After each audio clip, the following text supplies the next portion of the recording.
तो सबसे पहली चीज़ ये। दूसरी चीज़, जैसे हम लोग सुबह उठे, रात को सत्संगति हुई, रात को सो गए, सुबह फिर जब उठे, फ्रेश व्रेश हुए, नित्य नियम करने के लिए तैयार हुए, उससे पहले बहन एक कटोरी में बाहर से ये फूल तोड़ के लाई। अब मुझे नहीं पता ये किस चीज़ के हैं ये फूल।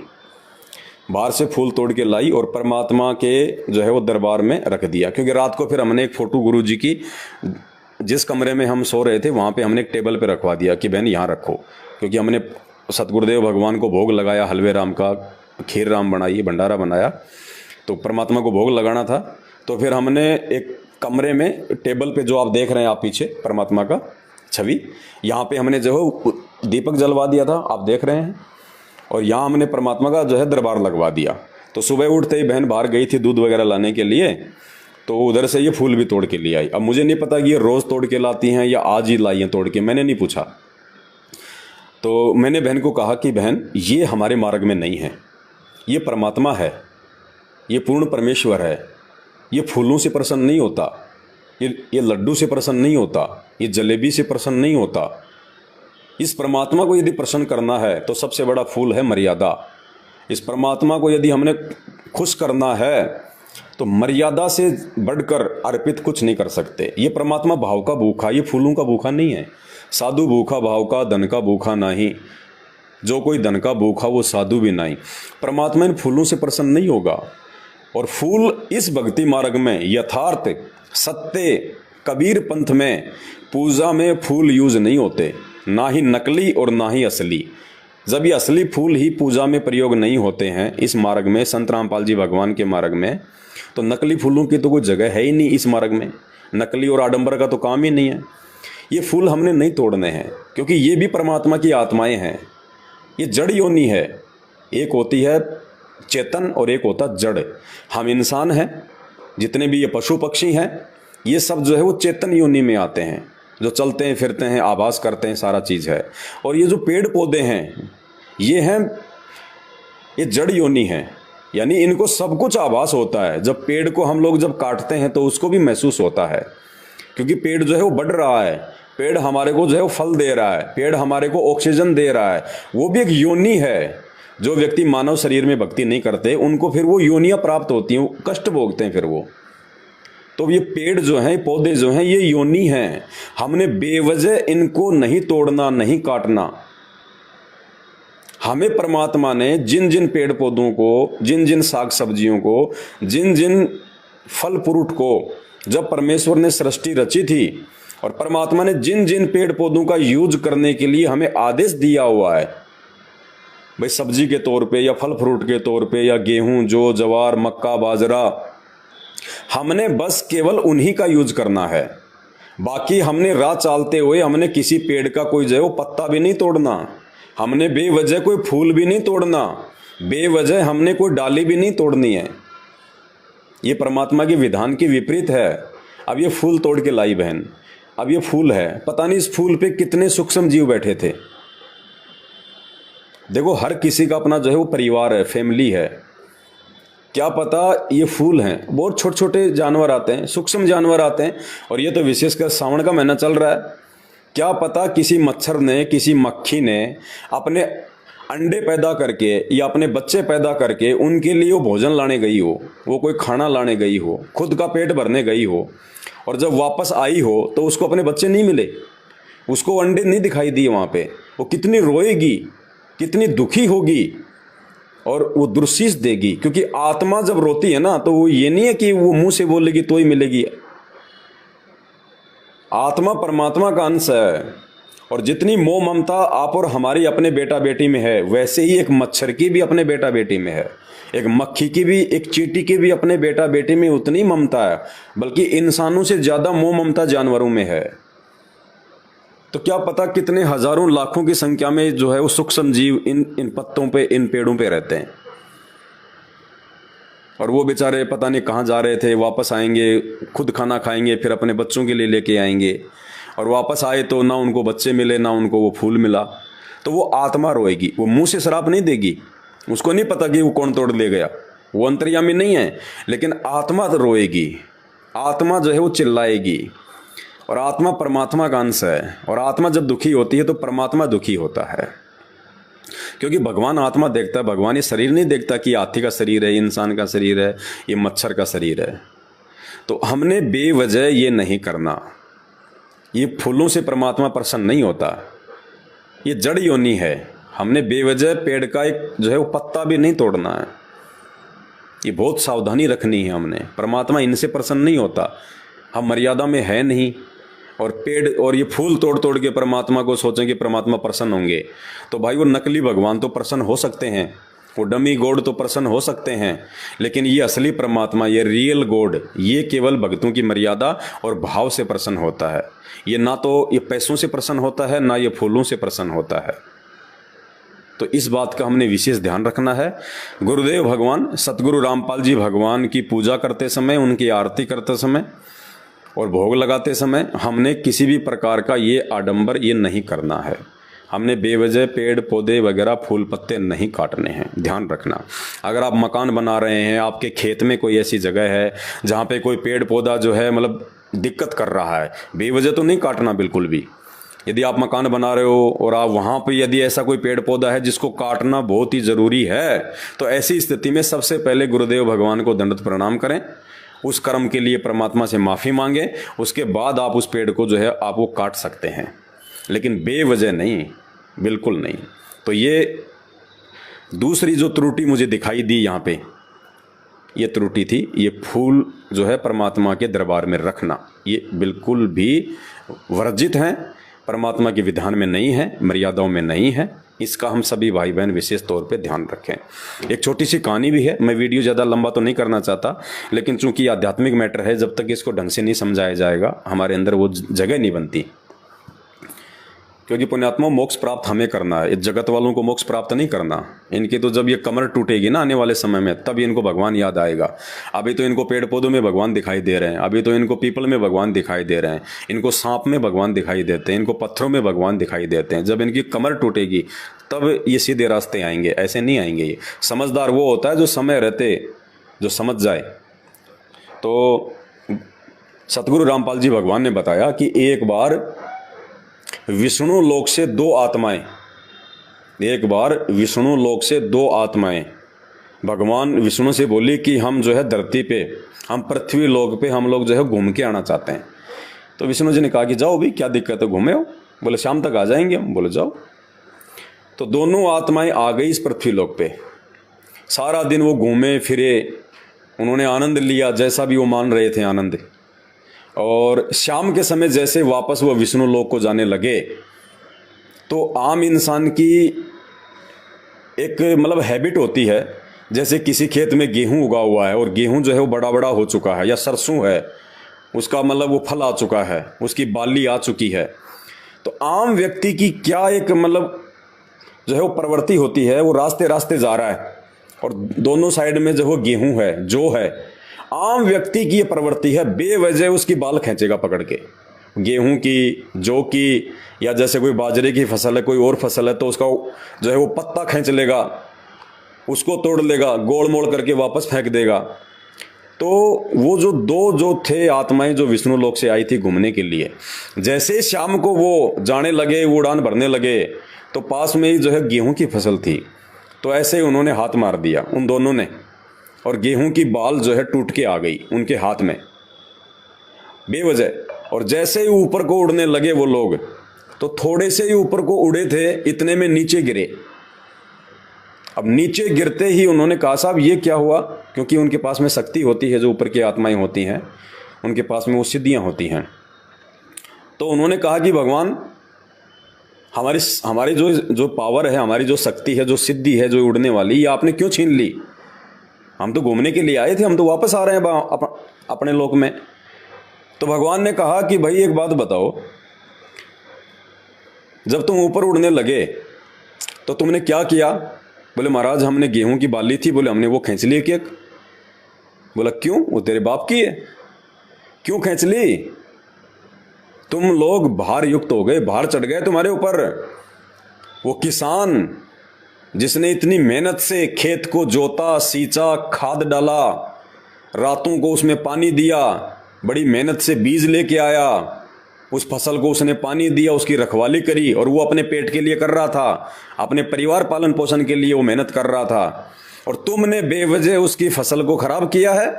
तुम्हारे ऊपर उस किसान का ऋण चढ़ गया, भार चढ़ गया, और जब तक तुम उस किसान का ये भार नहीं उतारोगे तब तक तुम विष्णु लोक में नहीं आ सकते।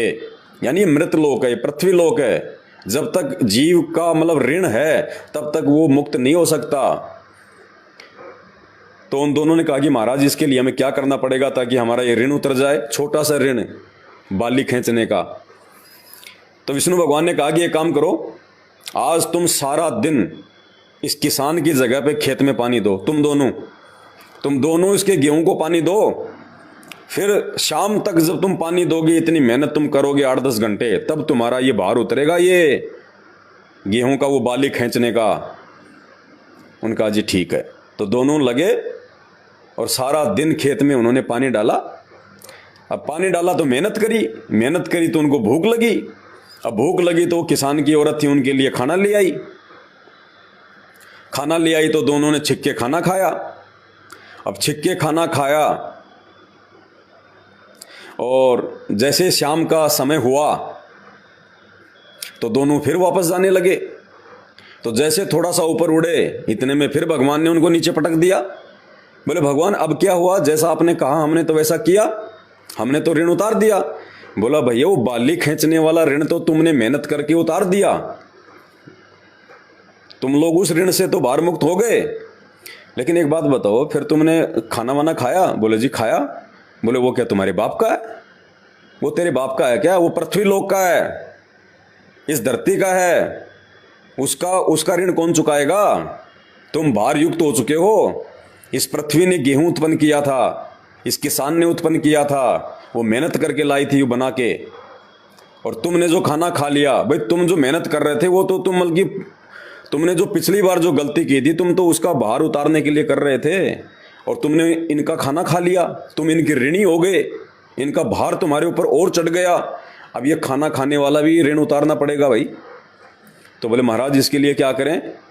बोला पूरी रात पानी दो, पूरी रात मेहनत करो, चाहे इसके भैंसों का चाहे तुम गोबर उठाओ, चाहे जो मर्जी करो, और हाँ अगर दोबारा कुछ खा लिया पी लिया फिर भार चढ़ जाएगा, उतारना पड़ेगा, उससे पहले नहीं आ सकते।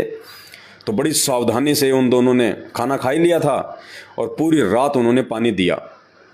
अब खाना खा लिया, शरीर में जाएगा तो भाई साहब वो तो फ्रेश होने के लिए भी फिर, क्योंकि तो बॉडी ऐसी है। तो सुबह दोनों को लैट्रिन लगी, तो दोनों ने खेत में साइड में जाके लैट्रिन किया, और फिर शाम को वापस जाने लगे, पानी भी नहीं पिया, भयभीत थे। फिर जैसे शाम को उड़ने लगे, भगवान ने फिर नीचे कर दिया। बोले भगवान अब क्या हुआ? बोले हुआ क्या नहीं, सब कुछ हो गया। बोले क्या महाराज? बोले हम तो कुछ खाया ही नहीं, कुछ पिया नहीं। अब उसके बाद बोले खाया ही नहीं पिया नहीं, लेकिन तुमने लैट्रिन किया? बोले महाराज किया। तो बोले वो धरती तुम्हारे बाप की है जो तुमने वजन डाल दिया, तुमने धरती को गंदा कर दिया, तुम्हारे बाप की है क्या? धरती का ऋण चढ़ गया। तो फिर परमात्मा ने बताया कि वो दो पारखद पता नहीं कितने युग बीत गए, वो आज तक इसी धरती पे फंसे पड़े हैं, ये काल छोड़ता नहीं है। तो भाई और बहनों, बेवजह भक्ति मार्ग में आने के बाद, संत रामपाल जी भगवान के भगत बनने के बाद में हम लोगों ने यदि कहीं पे कोई पानी भी पीना है किसी का, तो कितना सोच समझ के पीना है। इसीलिए परमात्मा ने हमारे को ये अन्नदेव की आरती दी है। कहीं भी खाना खाने से पहले, पानी पीने से पहले, और खाना खाने के बाद, पानी पीने के बाद अन्नदेव की आरती इसलिए ज़रूरी है कि हमारे ऊपर इस गंदे लोक का किसी का ऋण ना चढ़े, किसी का भार ना चढ़े। हम कहीं रिश्तेदारी में चले जाते हैं, खाना खाते हैं, वो भार हमारे ऊपर ना चढ़े। इसके लिए सतगुरु रामपाल जी भगवान की भक्ति से सर्वोत्तम भक्ति इस दुनिया में नहीं है, जिन्होंने हर प्रकार से ऋण मुक्त करने के लिए हमारे को पूरा कोर्स दिया है, पूरा कंप्लीट कोर्स। इसलिए साथ संगति में जुड़ने की आवश्यकता है, ताकि पहली बात तो हम उस रिश्तेदारी में आना जाना, फालतू की यार दोस्ती के पंगे में पड़ना, रिश्तेदारों में, बर्थडे में, मैरिज एनिवर्सरी में, ब्याह शादी में, किसी धार्मिक प्रोग्राम में हमने जाना ही नहीं। अरे मुक्त होना है यहाँ से। अब की बार अपने गुरुदेव भगवान को देख के चलना पड़ेगा। कि जब से हम संत रामपाल जी भगवान को जानते हैं तब से संत रामपाल जी भगवान कब रिश्तेदारी में गए, कब उन्होंने भात भरा, कब उन्होंने छुचक भरा, कब उन्होंने यार दोस्त बनाए, कब अपने यार दोस्तों के साथ पार्टी में गए, पिकनिक पे गए, घूमने के लिए गए, कब उन्होंने जगत का खाया। हमने गुरु को देख के भक्ति मार्ग पे चलना पड़ेगा, नहीं तो भार मुक्त नहीं हो सकते। तो भाई और बहनों, साथ संगति में जुड़ना इसलिए नितांत आवश्यक है, वरना ये काल हमें भार मुक्त नहीं होने देगा। अब वो जो भी था इस पे जो जीव बैठे हुए थे, अब वो मर गए बेचारे। कोई बच्चे थे, उनके माँ बाप बाहर गए थे, वापस आए, उनको बच्चे मिले नहीं, उनकी आत्मा रोएगी। आत्मा रोएगी तो भाई धर्मराज तो फिर सत का राज धर्मराय कर ही अपना किया सबे दंड भर ही। तो धर्मराज कह देगा कि भैया तूने क्यों किया ये पाप, तेरे गुरुजी ने तो तेरे को कभी कहा नहीं कि तुम मेरे लिए तुम फूल लेके आओ, मेरी पूजा करो। ये ढोंग और आडंबर तो इस काल की भक्ति में है, सतगुरु की भक्ति में थोड़ी है। तो ये हमने आडंबर करने से बचना है भाई और बहनों, ध्यान रखना। दो चीज़ हो गई। तीसरी चीज़ जो मैंने नोट की,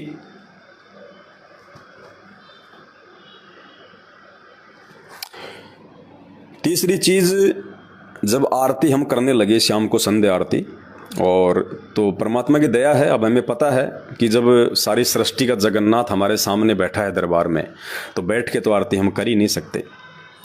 तो हम सब ने खड़े होकर आरती करी।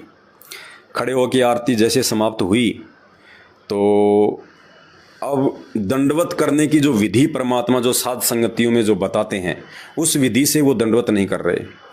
दंडवत करने से पहले उन्होंने मंत्र का जाप नहीं किया। मंत्र का जाप करने के बाद में परमात्मा की छवि की तरफ उन्होंने देखा नहीं, रुके नहीं वो थोड़ी देर, 2 4 5 सेकंड। उन्होंने जैसे सतलोक आश्रम मैनेजमेंट हरियाणा वाले करते हैं दंडवत, तुरंत सीधा लेट गए, खड़े हो गए। और परमात्मा ने हमें जो विधि बताई है, अष्ट अंग से दंडवत प्रणामा, संध्या प्रात करे निष्कामा, कि जब भी अपने गुरुदेव भगवान को दंडवत करो, 8 अंग।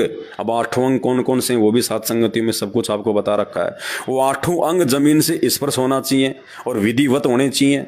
सबसे पहले हम घुटने टेक के हाथ जोड़ के अपने भगवान के सामने जो भी हमारे को मंत्र मिला हुआ है, सतनाम प्रथम नाम, जो भी, सबसे पहले 1 या 2 मंत्र का जाप करें, फिर आंखों से हम अपने भगवान को देखें, उसके बाद फिर हम दंडवत करें 8 अंगों से। तो ऐसा इन्होंने चारों प्राणियों ने नहीं किया। तो हमने कहा कि भगत जी देखो कितनी बड़ी आप लोग ये त्रुटि कर रहे हो। आप इतने दिनों से सात संगति की वीडियो भी देख रहे हो, लेकिन वीडियो देखने मात्र से वो चीज़ें सारी हमारे अंदर नहीं आएंगी। जो विशेष फायदा, विशेष लाभ, विशेष जानकारी हमारे को सात संगति में जाने से मिलेंगी। तो फिर उनका वो दंडवत की जो विधि है वो उनको परमात्मा ने जो है हमारे को निमित्त बना के उनको हमने समझाया, उनको जो है दंडवत की विधि भी जो है वो बताई। फिर उन्होंने कहा कि भगत जी हम तो आज पहली बार, उन्होंने कहा खुद अपने मुंह से, हमने कुछ नहीं कहा। आरती समाप्त होने के बाद उन्होंने कहा भगत जी आज पहली बार हम लोगों ने खड़े होकर आरती की है, जबकि 5 साल से सात संगति की वीडियो भी देख रहे हैं, लेकिन फिर भी कह रहे हैं कि भगत जी आज हमने पहली बार खड़े होकर आरती की है। तो भाई बहनों, सात संगति में ना आने का कितना बड़ा नुकसान है। अरे एक मंत्री, यार कोई मुख्यमंत्री अगर कहीं आ रहा हो, कहीं आ जाए, आप मान लीजिए कि मुख्यमंत्री देश का आपके घर पे आ जाए, स्टेट का, और मुख्यमंत्री खड़ा है, आप बैठ जाओगे? आप बैठ के बात करोगे? नहीं कर सकते। एक अधिकारी के सामने उसके नीचे का नौकर बैठ के बात नहीं कर सकता, उसको भी जी हजूर, गर्दन झुका के, जी साहब, जी सर, जी सर। पहले राजा महाराजा होते थे, सामने सिंहासन पे बैठे होते थे, उनके वजीर, उनके मंत्री, उनके संतरी, जब तक वो राजा आदेश नहीं देता था खड़े रहते थे यूं हाथ करके, जी सर, जी हुजूर, जी हुजूर। अब ये तो हुजूरों का हुजूर है, ये तो शहंशाहों का शहंशाह, राजाओं का राजा है, सतलोक का राजा है। अरे 2 घंटे हमारे को अगर बस में जगह ना मिले, हम खड़े होके और ऊपर हाथ करके वो डंडा पकड़ के, ऊपर हाथ करके वो डंडा पकड़ के खड़े रहते हैं, कभी एक पैर इधर, कभी एक पैर इधर। और ये आरती पूर्ण परमेश्वर की स्तुति, पूर्ण परमात्मा की वंदना। अरे 5 घंटे भी अगर खड़ा रहना पड़ जाए तो भी ये सोचो कि परमात्मा कुछ नहीं, और बैठ के आरती कर रहे हैं। ये भी सात संगति में ना आने की त्रुटि, जबकि वीडियो भी देख रहे हैं फिर भी त्रुटि। 4 चीज। पहले हम इन पत्थरों के आगे आरती करते थे, ओम जय जगदीश हरे, ओम जय जगदीश हरे, आधा घंटे खड़े रहते थे। आज भी देख लो, जितने भी आन उपासना के जो केंद्र हैं, ये मंदिर हैं, आप इन देख लो, सभी मंदिरों में खड़े होकर आरतियां होती हैं, क्योंकि भगवान का विधान है, परमात्मा के आगे भगत ने खड़े होकर ही आरती करनी पड़ती है। वो आरती चाहे 2 घंटे की हो, चाहे 1 घंटे की हो, चाहे वो 20 मिनट की हो, ये विधान है। हर चीज़ अगर संत रामपाल जी भगवान शुरू में अपने भक्तों को अगर बता दें तो कोई भक्ति ना करता ये, क्योंकि इतने कायदे कानून हैं पूर्ण मोक्ष प्राप्ति के लिए, हर जीव फॉलो नहीं कर सकता। तो शुरू में तो भक्ति का शुरुआती समय था, परमात्मा ने तो एक बार जोड़ना था कि किसी प्रकार से एक बार ये जुड़े तो सही, फिर धीरे धीरे ज्ञान समझेंगे, भगत भाई बहनों के संपर्क में आएंगे, साथ संगति से जुड़ेंगे तो जानकारी होगी, विश्वास होगा, भक्ति करेंगे, उससे इनके अंदर हिम्मत आएगी, दृढ़ता आएगी, तो धीरे धीरे फिर ये सारी मर्यादाओं में आ जाएंगे, ये अपने गुरुदेव भगवान को पहचान लेंगे। लेकिन 28 साल बाद भी हम वहीं की वहीं खड़े, फिर क्या फ़ायदा भाई। तो भाई और बहनों, बहुत सावधानी रखने की जरूरत है। और जब हमारा ध्यान आरती में होगा ना, मालिक के शब्दों में होगा, उन वाणियों में होगा, आप 2 घंटे क्यों ना खड़े रहो, आपके पैरों की तरफ आपका ध्यान ही नहीं जाएगा, आपको पता ही नहीं चलेगा कि जो है वो कब आरती हो गई। तो ये विशेष तौर से ध्यान रखना है। 4 चीज़ हो गई, रसोई में परमात्मा का दरबार, दरबार में फूल, दंडवत सही ना करना और खड़े होकर आरती ना करना, 4 जो त्रुटियां देखने को मिली यहाँ पे। उसके बाद में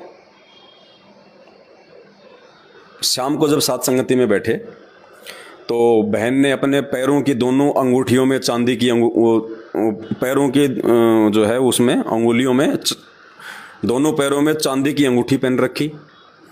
एक पैर में बहन जी ने जो है वो पाजेव पहन रखा, पायल, और नाक में बहन ने जो है सोने का वो डाल रखा। तो हमारे साथ एक दूसरे भगत जी थे, उन्होंने कह दिया कि बहन जी आप लोग साथ संगति से भी जुड़े हो, वीडियो भी देखते हो, और अभी तक आपने ये पहनना नहीं छोड़ा, ये तो परमात्मा के विधान में नहीं है। मालिक ने तो इतना सब कुछ बोल रखा है सोने के विषय में, तो कि सोने में तो काल का प्रवेश है। जब द्वापर युग में जब काल आया इस पृथ्वी पे, इस कलयुग में, तो राजा जो है परीक्षित से उनका आमना सामना हुआ था। तो राजा परीक्षित से उसने वरदान मांग रखा है 3-4 चीज़ों में निवास करने का। कहाँ पे? जहाँ पे मांस मदिरा का यूज होता है, जहाँ पे शराब का यूज होता है, जहाँ पे वेश्यावर्ती होती है, जहाँ पे जुआ खेला जाता है, और जहाँ पे सोना होता है। और इसीलिए परमात्मा ने एक वाणी भी बना रखी है कि मांस बखे और मद पीवे और धन वैश्या से खाए, जुआ खेले चोरी करे वो अंत समूड़ा जाए। तो इन स्थानों पे काल का निवास है। इसीलिए सतगुरु रामपाल जी भगवान अपने भक्तों को किसी भी आडंबर से मना करते हैं, ना चांदी पहननी, ना सोना पहनना, ना ये नकली आभूषण पहनने। हमने परमात्मा प्रसन्न करना है, जो रियल आभूषण है एक भगत के लिए, जिससे उसकी सुंदरता बढ़ेगी, परमात्मा उसको जो है वो प्रसन्न करेगा। कौन से आभूषण? शील, संतोष, विवेक, दया, अक्षमा, ये 5 आभूषण हैं जो परमात्मा ने हमें दिए हैं धारण करने के लिए। और जब तक हम ये नकली आभूषण पहनना नहीं छोड़ेंगे सोने चांदी के, तो परमात्मा वाले तो कहाँ पहनेंगे? पहले तो ये हमारे को उतारने पड़ेंगे ज्ञान से, फिर परमात्मा वाले आभूषण धारण करने पड़ेंगे।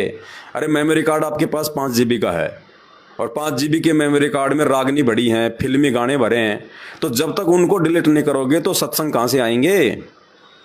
तो जब तक हम इस काल की बकवादों से नहीं हटेंगे, ये सोने चांदी, ये नकली आभूषण, आर्टिफिशियल ज्वेलरी हैं, जब तक हम इनसे दूर नहीं हटेंगे, और इनसे दूर हटा जाएगा ज्ञान से, देखा देखी से नहीं हटोगे। शर्मा शर्मी में किसी के कहने से दबाव में आके 4 दिन उतार दोगे, 5 दिन उतार दोगे, फिर पहन लोगे। जब तक अंदर से ये रोग नहीं मिटेगा, अंदर से जब तक वो हमारे को ज्ञान नहीं होगा, तब तक हम इन चीज़ों से नहीं हट सकते। जब तक हम अपनी सोच से नहीं हटेंगे, जब तक हम खुद विचार करके नहीं हटेंगे, तब तक हम परमात्मा के नज़दीक नहीं हैं। तो बोला बहन जी पहले तो आप ये उतारो, अगर वास्तव में इस परमात्मा को पाना चाहती हो तो। बाकी तो दुनिया भक्ति कर रही है, आडंबर करके तो दुनिया भक्ति कर रही है बहन जी। कबीर पंथ में लाखों करोड़ों लोग जुड़े हुए हैं, वो भी तो कबीर जी को भगवान मानते हैं, वो भी तो ये ज्ञान है, सब कुछ यही है। ऐसे मोक्ष नहीं होगा, परमात्मा के प्रत्येक विधि विधान में चलना पड़ेगा। अगर ये सोना चांदी पहनने से अगर हमारी सुंदरता बढ़ती है, तो परमात्मा ने जब हमारे को मानव जन्म दिया, हमारे शरीर में 9 छेद दिए परमात्मा ने, 9 छिद्र। तो परमात्मा क्या इतना बावड़ा था क्या? जिस परमात्मा ने 9 छेद हमारे शरीर में वो करके भेजे हैं, वो परमात्मा 2 छेद दोनों कान में और 1 छेद नाक में भी डाल देता। क्या दिक्कत आ रही थी उसको कि बाहर जाके मेरा बेटा चांदी पहनेगा, सोना पहनेगा, सुंदर लगेगा? लेकिन नहीं, ये इंसान के लिए नहीं है। ये काल हमारे से बकवाद करता है, क्योंकि जो सोने चांदी की जो खान जो हैं, ये सोना चांदी जो इस धरती में जो पैदा हुआ है, ये शंकर भगवान के वीर्य से पैदा हुआ है। जब शंकर भगवान ने काम वासना में आके जब मोहिनी के जब उसको पीछे से उसको पकड़ लिया, उसको बांध भर ली, और जब शंकर भगवान का काम वासना से वशीभूत हो गए, जब उनका वीर्य संकलित हो गया, उस समय जहां जहां उनका वीर्य गिरा इस पृथ्वी पे, वहां वहां सोने चांदी की ये खान बन गई। तो ये सोना तो काल के पुत्र का है, तो सतगुरु का भगत तो धारण भी नहीं कर सकता इसको। सतगुरु रामपाल जी भगवान ने तो यहां तक आदेश दे रखा कि सोना तो हमने अपने जो है घर पे भी नहीं रखना, घर पे भी पहनना तो दूर, सोना हमने अपने घर पे भी नहीं रखना, क्योंकि ये काल है, और जब तक काल आपके पास में है तो परमात्मा आपसे दूर रहेगा। तो सबसे पहले तो ये नकली आभूषण छोड़ें, उसके बाद परमात्मा के जो असली आभूषण है, शील, संतोष, विवेक, दया, क्षमा, हम इनको धारण करें अपने जीवन में। तो बहन ने जो पैर का जो था पायल वो तो निकाल दी थी शाम को, बाकी अंगूठी और नाक का जो सोने का था वो नहीं निकाला। तो दबाव देखो किसी पे हम नहीं दे सकते, हालांकि हम उन्हीं के घर पे बैठे हुए हैं। अभी हम लोग आगे की यात्रा पे निकलेंगे, पंजाब की तरफ जा रहे हैं परमात्मा के आशीर्वाद से, साथ संगति में। भले गाड़ी नहीं अपने पास में, कोई बड़ी बात नहीं है, लेकिन ये परीक्षा है। परमात्मा ये देखता है कि ये सेवा और भक्ति छोड़ते हैं कि नहीं छोड़ते हैं, इनमें थोड़ा बहुत आलस्य आता है कि नहीं आता है। गाड़ी परमात्मा लाख दे दे, सतलोक आश्रम मैनेजमेंट हरियाणा यदि हमारी एक गाड़ी चोरी करके ले गया तो कोई बड़ी बात नहीं है। परमात्मा तो लाखों गाड़ियां दे देगा आने वाले समय में। ये सारी सेवाएं परमात्मा अपने सत्सेवक बच्चों के हाथ में सौंपने वाला है, क्योंकि आज सेवादारों की छटनी हो रही है, भक्तों की छटनी हो रही है। वो बच्चा नहीं है जो जेल में बैठा है 8 साल से, सारी सृष्टि का रचनहार, जिसके चुटकी बजाते ही 21 ब्रह्मांड सतलोक से विमान की तरह चल पड़े थे, उसको कौन ऐसा बलवान शक्तिशाली है जो जेल में कैद करके रख लेगा? ये मर्जी का मालिक है, मर्जी का मालिक है। ये भक्तों का झाड़ा ले रहा है, परीक्षा ले रहा है कि मेरा कौन है, मेरे से जुड़ के मेरे को अपना गुरु बना के मेरे प्रति कौन कितना समर्पित है, कौन आज मेरी गैर हाजिरी में माया का गुलाम है और कौन मेरा गुलाम है, कौन वो काम करेगा जो काम 27 साल से मैं कर रहा था, अज्ञान और पाखंड को जड़ से मिटाने के लिए, लोगों की गालियां खा के, लोगों की मार खा के, लोगों के ताने सह के। तो परमात्मा देख रहा है। ये ना सोचना कि नाम ले लिया, गले में लॉकेट पहन लिया, हाथ में रक्षा सूत्र बांध लिया, मुंह पे सत साहिब हम भगत बन गए। वो झाड़ा ले रहा है, कौन उसका है। तो पैर की पायल तो बहन ने निकाल दी थी, बाकी हम किसी पे दबाव नहीं दे सकते। हमारा काम केवल जानकारी देने का है, बाकी उनकी मर्जी है आगे क्या करें क्या ना करें। और 6 नंबर, और तो कोई फ़ोटो नहीं है, सिर्फ सतगुरु रामपाल जी भगवान की फ़ोटो है इनके घर में। और लेकिन उनका जो बेटा है जो बड़े वाला, उस बेटी की एक फ़ोटो जैसे मॉडलिंग टाइप होती है ना, जैसे जोश जोश में खिंचवाते हैं मॉडलिंग टाइप में, बढ़िया दिखने के लिए, सुंदर दिखने के लिए, फिर उसको मोबाइल पे डालते हैं, फेसबुक पे डालते हैं। तो बेटी की एक फ़ोटो है, फ़ोटो तो मैं आपको दिखा नहीं सकता, उधर वहाँ से आया फ़ोटो में। तो जीन्स पहन रखी है, काली शर्ट पहन रखी है, हाथ में बढ़िया घड़ी ले रखी है बाजू, और यूँ बालों में हाथ देकर यूँ मुस्कुरा रहा है, पैर पे पैर रख के यूँ। अब आते ही मैंने देखा, मैंने कहा भाई मामला तो डगमग है। तो फिर हमने बैठ के समझाया इनको कि देखो हमने ये नहीं करना है, क्योंकि ये अहंकार का प्रतीक है, ये हवा भरता है काल हमारे अंदर, सुंदर दिखना, ये इस प्रकार की। क्योंकि जब जब हम उस फोटो को देखेंगे, परमात्मा ने क्या कहा हमारे को कि भैया 3 कमरे हैं, एक कमरे में साधु संतों की फोटो लगी है, उस कमरे में जाओगे तो आपके अंदर वही वैराग्य उत्पन्न हो जाएगा, साधुता आएगी ऑटोमेटिक। दूसरे कमरे में भगत सिंह के, चंद्रशेखर आजाद के, उस शहीदों की फोटो है, तो वहां जाते ऑटोमेटिक जोश पैदा हो जाएगा, ऑटोमेटिक। क्योंकि जिस चीज को हम देखेंगे वो गुण हमारे अंदर ऑटोमेटिक आएंगे। और एक कमरे में अर्धनग्न फोटो लगी हैं, लेडीज की फोटो लगी हैं, जो फिल्मी जो ये अभिनेत्रियां हैं इनकी फ़ोटो लगी हैं, तो उन फोटोओं को देखते मन में काम वासना, उल्टे विचार, गंदी सोच ऑटोमेटिक आएगी। तो इसी प्रकार दास ने कहा कि आपके बेटे ने अपनी जो फोटो जो ये सलमान खान की तरह जो लगवा रखी है, तो जब जब ये इस फोटो को देखेगा तो इसके अंदर वो भाव उत्पन्न होंगे, चाहे उसको अहंकार कह लो, चाहे मान बड़ाई कह लो, चाहे काल की हवा कह लो। तो ये भक्ति मार्ग में नहीं चलता। हमारे विचार बिगड़ेंगे, मैले होंगे, दूषित होंगे। तो दास ने कहा कि या तो इसको आग लगा दो या इसको फेंक दो तोड़ मरोड़ के, घर में भी नहीं रखने। कहीं ये सोचो कि लो साहब यहाँ से हटा कर हमने इसको जो है लपेट के किसी कागज में और हमने इसको जो है मतलब बेड में रख दिया, नहीं। वो भी जो है वो बीमारी है। 2 महीने में 6 महीने में कभी सामान निकालोगे, फिर वो फोटो सामने आएगी, फिर मन में वही विचार आएंगे। तो रोग को ही खत्म करो। तो फिलहाल तो लगी हुई है फोटो, अब देखो हटाएंगे नहीं हटाएंगे ये तो उनकी अपनी मर्जी है, कि अपन किसी के साथ ज़बरदस्ती थोड़ी कर सकते हैं। और तो ये 6 जो थी त्रुटियाँ, ये परमात्मा की दया से मालिक ने दास को सद्बुद्धि दी, दास ने नोट की, और आप सभी भाई बहनों को दास ने बताना भी उचित समझा, क्योंकि ज़रूरी भी है कि हम गलतियां करने से बचें। हम तभी सफल हो पाएंगे भक्ति मार्ग पे, तभी हमारा पैर सतलोक में जा सकता है जब हम इन छोटी छोटी बातों को लेके हम सजग रहें, सावधान रहें। तभी हम दूसरों को समझा पाएंगे, हम दूसरों को सावधान जो है वो कर पाएंगे। नहीं तो पुण्यात्माओं, परमात्मा कहते हैं काल कसाई तक तक मारे पग पग पे यो बाणा। ये मौके की तलाश में है कि कब ये छोटी से छोटी गलती करे और कब इसको नीचे गिराऊं। और एक बार ये प्राणी सतगुरु की मर्यादा से नीचे गिर जाए, फिर ये काल उसको गधा बना के छोड़ देता है। फिर ये चाहे जो मर्जी करे, क्योंकि इसका एग्रीमेंट है भगवान के साथ। इसने परमात्मा से एग्रीमेंट कर रखा है कि परमात्मा आप नीचे जाओगे, ज्ञान दोगे, जीवों को सतलोक ले जाओगे। ये मालिक एक दया करना, क्या भाई परमात्मा आप अपना ज्ञान देना, आप अपनी जानकारी देना, आप भक्ति का विधान बताना, आप उनको कर्म और कुकर्मों की जानकारी देना, सही और गलत की जानकारी देना। ये परमात्मा जबरदस्ती किसी के साथ ना करना। जो आपकी आज्ञा में रहे, जो आपकी मर्यादा में रहे, जो एक भगत बन के रहे, उसी को आप सतलोक ले जाना। बाकी जो आपकी मर्यादा, आपकी आज्ञा में ना रहे, परमात्मा उसको मत छेड़ना, वो मेरे मुंह में रहेगा। तो परमात्मा ने कहा कि तथास्तु, ऐसे मूर्खों को ले जाके भी मैं क्या करूंगा। तो भाई और बहनों, हमने तो छोटी से छोटी गलती करने से बचना है। वर्तमान में ये विशेष वो समय चल रहा है, इस समय जो चूक गया फिर असंख्य करोड़ों युगों के बाद उसका दाव नहीं लगना, क्योंकि ये फाइनल है मैच। ये फाइनल है, जैसे क्रिकेट का फाइनल मैच होता है, फिर वो कितनी जान लगा देते हैं, कितना उनको भय होता है, कितना उनको जो है वो डर होता है कि फाइनल है। फाइनल इज्जत और बेइज्जती का सवाल है। वो कितना अपने भगवानों को याद करते हैं, वो बल्ला लेके आएंगे, बैट लेके आएंगे, जो फाइनल मैच में हैं, बार बार बार बार यूं करेंगे, पता नहीं कोई हाथ जोड़ेगा और भय रहेगा उसको। बाकी मैचों में भय नहीं रहता, लेकिन फाइनल में उसको डर रहता है, क्योंकि अगर इसमें हार गए तो गई फिर 5 साल की और बेइज्जती और होगी, और जीत गए तो इतनी बड़ी इज्जत होगी। तो पुण्यात्माओं, इस भक्ति मार्ग में ये सावधानियां रख के, ये भय रख के, यदि हम जीत गए तो सतलोक में हमारा स्वागत होगा, परमात्मा हमसे जो है प्रसन्न होगा, सदा सदा के लिए 84 लाख योनियों का ये फंद कट जाएगा। तो बहुत सावधानी बरतने का समय है ये। देखो, जगत अंधा है, जगत कुछ नहीं समझेगा।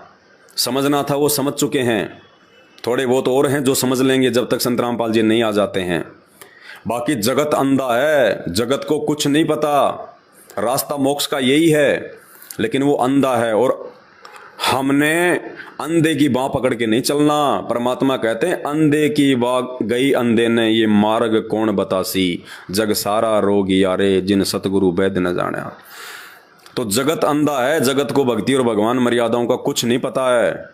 इनका जीवन वही है जो वो जी रहे हैं कि बस ऐसी दुनिया चलती है, ऐसे सब कुछ होता है, लोग मरते रहते हैं, ऐसा ही होता है।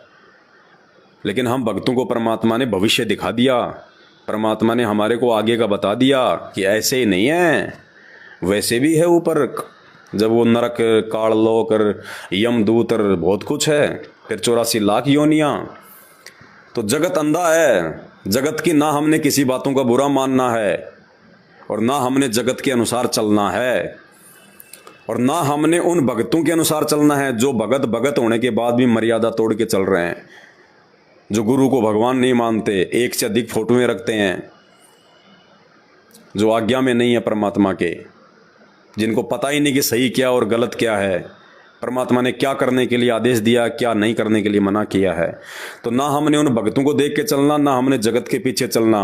अगर बात समझ में आ गई है तो हमने अपने गुरुदेव भगवान को प्रसन्न करना है। ये अंतिम चांस है, अंतिम दाव। और परमेश्वर कहते हैं इब के दाव मत चूक मेरी प्यारी, कि हे आत्मा अब की बार ये दाव मत चूक जाना। ये दाव तो असंख्य युगों के बाद लगता है कि किसी बिरले को नसीब होता है। गुरुपद सेवै बिरला कोई, जहाँ पे कृपा साहिब की होई। तो जगत का कुछ नहीं है, जगत को तो गधा बनना है, बैल बनना है, कल को गाड़ियाँ खींचनी है। लेकिन हमें तो परमात्मा ने रास्ता दिखा दिया। अब हमने उनकी बातों का बुरा भी नहीं मानना, और हमने उनकी किसी बातों को लेके ना दबाव में आना, ना हमने अपनी भक्ति क्रियाओं को छोड़ना है। दूसरे की मीठी मीठी भक्ति को देख के, मीठी मीठी क्रियाओं को देख के हमने अपनी भक्ति में दोष नहीं निकालना। ये काल बहुत भयंकर तरीके से तोड़ने का प्रयास करेगा हर प्रकार से। तो भाई और बहनों, दास की जो ड्यूटी परमात्मा ने लगा रखी है कि छोटी छोटी बातों को लेके आप भाई बहनों को बताता रहूं, जगाता रहूं। मैं खुद भी अपने आत्म कल्याण के लिए सावधान रहूं, पूरी तरह से चौकन्ना रहूं, और यथासंभव आप भाई बहनों को भी चौकन्ना करता रहूं, क्योंकि हम एक दूसरे के पूरक हैं। भगत एक दूसरे का पूरक होता है। साध संगति इसीलिए परमात्मा ने रखवाई है कि साध संगत से भेद जो पाया, परमेश्वर सतगुरु रामपाल जी ने सफल बनाया। तो आज की वीडियो में केवल इतना ही।